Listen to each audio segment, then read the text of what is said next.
Good day, I am Ardina Salvador, third year student nurse from Nueva Ecija University of Science and Technology.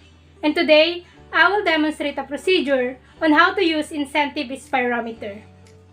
The goal of this procedure is the patient accurately demonstrate the procedure for using the spirometer. For the equipment, check for the incentive spirometer.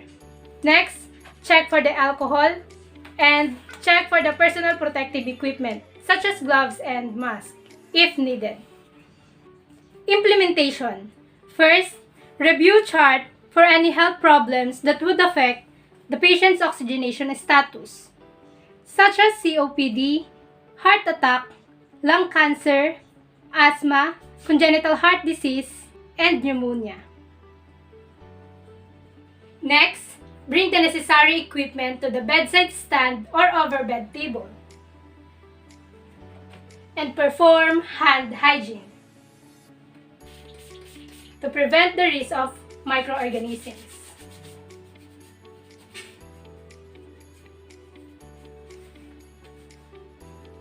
Next, put PPE if indicated. Since my patient doesn't have a communicable disease, therefore, the use of PPE, such as gloves and face masks, is not necessary.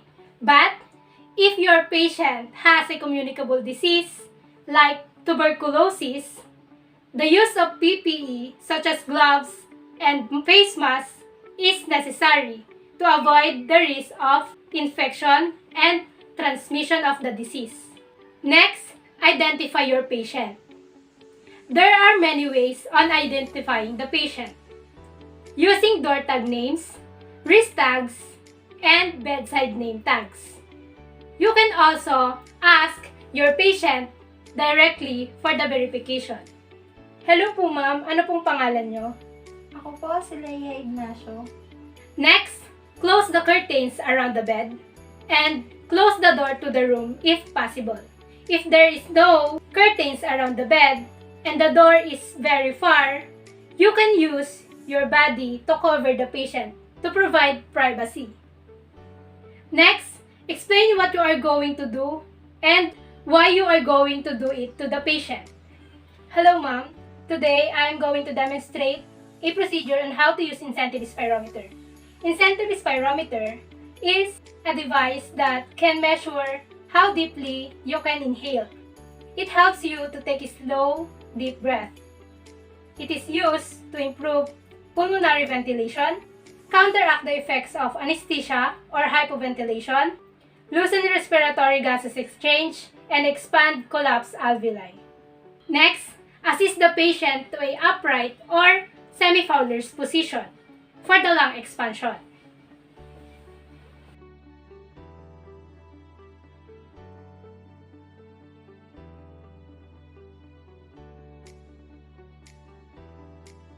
Next, remove dentures if they fit poorly, because it can cause aspiration when it falls.